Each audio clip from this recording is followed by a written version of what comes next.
yes. Ah, yes, tones. Ah, yes. Knowledge, information. Tones.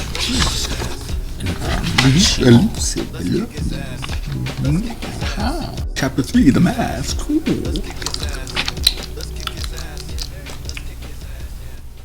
Oh, hello there.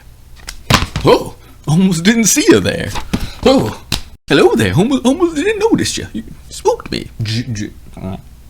Grestiny G. Grestington here, the internet's grustiest member of the Council of Qualgarouche.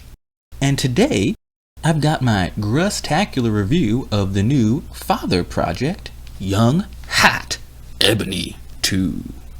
Reviving the title of the project that arguably started to put Father on the map, Father is back with 12 more songs to get your freak on, get your fight on, or just your gosh darn don't give an F on. Self-written, self-produced, and self-everything else, Father reminds us that even if you're a dad or parental unit figure, you can still abandon all of your children and make dope art instead. So, without any further ado, wink, let's jump right in. Track 1, I'm Your Daddy.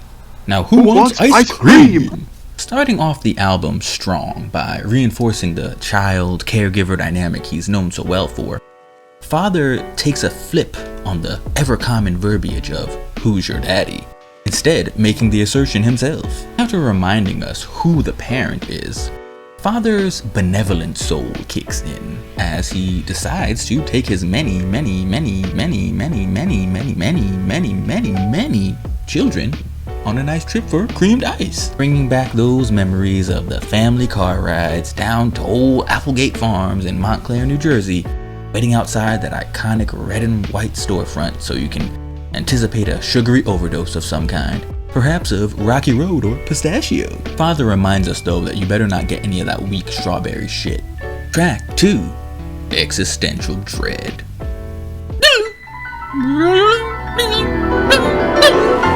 Immediately taking a left turn after that first soothing intro track, Father throws us directly onto the battlefield with the second. In fact, this song is actually just a step-by-step recreation of the Guardian fights in The Legend of Zelda: Breath of the Wild. Those iconically fear-inducing piano strums are brought out to truly give you that feeling of urgency, as Father explains how to handle these Guardian fights best.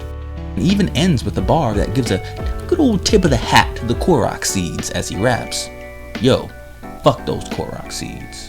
Track 3, Lick It and Stick It.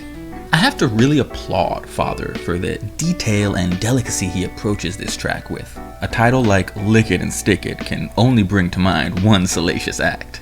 And Father delivers by carefully providing instructions on how to mail parcels and packages of a variety of shapes and sizes at your friendly local neighborhood United States Postal Office Services office. I truly appreciate how Father insists that if you can use a flat rate box, and of course aren't sending any perishables like tomatoes or bees, then go for it.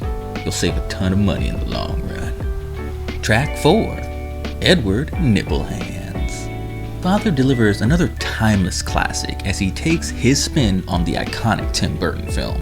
This time, however, instead of scaring all the villagers with sharp pointy fingers, Edward, like his new namesake would now call for, has nipples as the appendages at the ends of his hands. This drastically changes the course of the movie. Edward can no longer slice the throat of Peter Pan as he normally does in the final sequence. Instead, this tale ends with a pseudo cliffhanger that poses the question, what if you had nipples on the ends of your fingertips?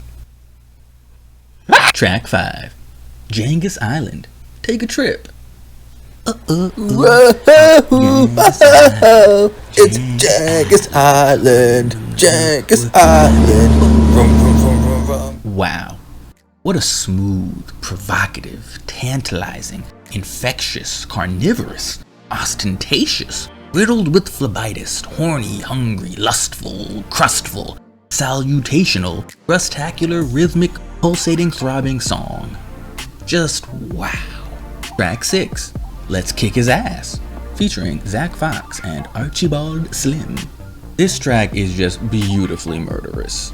Father, Zach, and Archibald all take us on a trip to Ass-Kickville. Population, him. It's supposed to be like an image of the Powerpuff Girls guy. You know that guy, yeah, him. We'll put that in right there.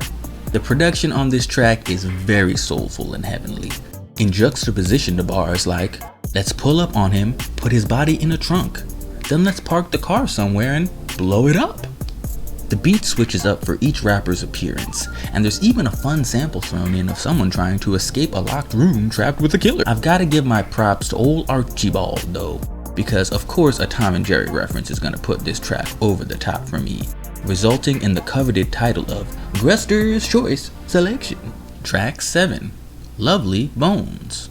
Now, on first glance, it might seem like this track is a word-for-word recreation of the entire script of the film Lovely Bones, based on the book Lovely Bones. This is false. Instead, what Father conjures on this track is a dissertation on how lovely all the individual bones that were shown on the screen for the TV show Bones are. They really got like bone experts on that show. Father was apparently very impressed by their use of tibias, femurs, and other osteopathic remedies. Track 8, Parches Parthenon and the Peculiar Pink Paste.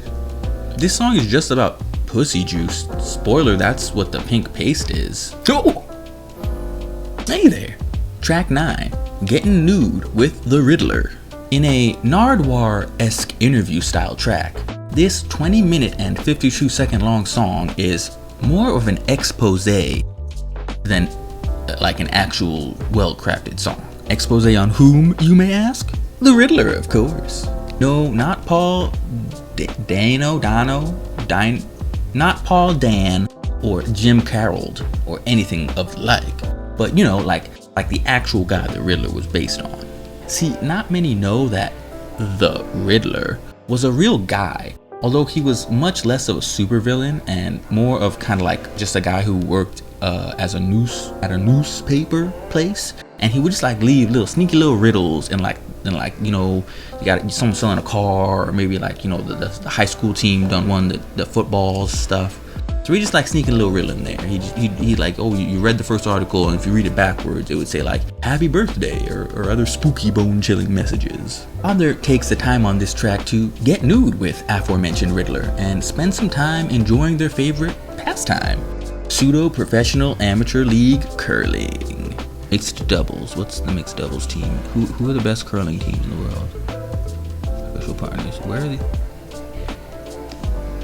Let's go Constantini and Massener from Italy, who are currently the 4th best world curling team in mixed doubles.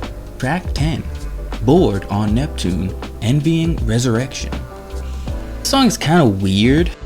There's like no mention of Neptune or Neptunian technology. There's really not even a hint of envy or boredom anywhere on this track at all. The beat can best be described as like how when you take a dump and then spray all that stuff that's supposed to make it smell like lavender, and it kind of does, but you can still smell some stinky stank. That's the best description of the instrumental. Floral with a hint of feces. I don't know, this one kind of confuses me. Although I guess it's kind of cool that the song title is an acronym for boner. Track 11, The Song with the Backyardiganz, featuring the Backyardiganz.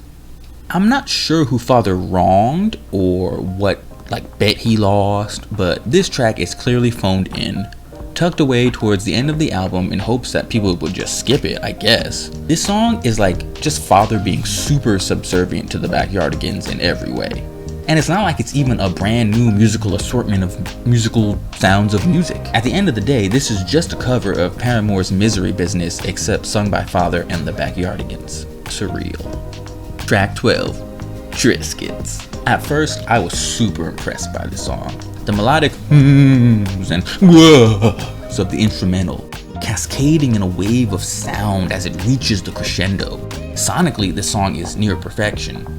And lyrically, I was immediately taken aback, as this whole Triscuit tale seemed like a wonderfully dense metaphor for systemic racism and wealth inequality in America. To think we had just come from that sloppy, put-together slop shop of a song with the Backyardiganz to this beautiful masterpiece, I was in awe. And I realized this track is not a metaphor, and is just Father, like, immensely praising Triscuits, the snack.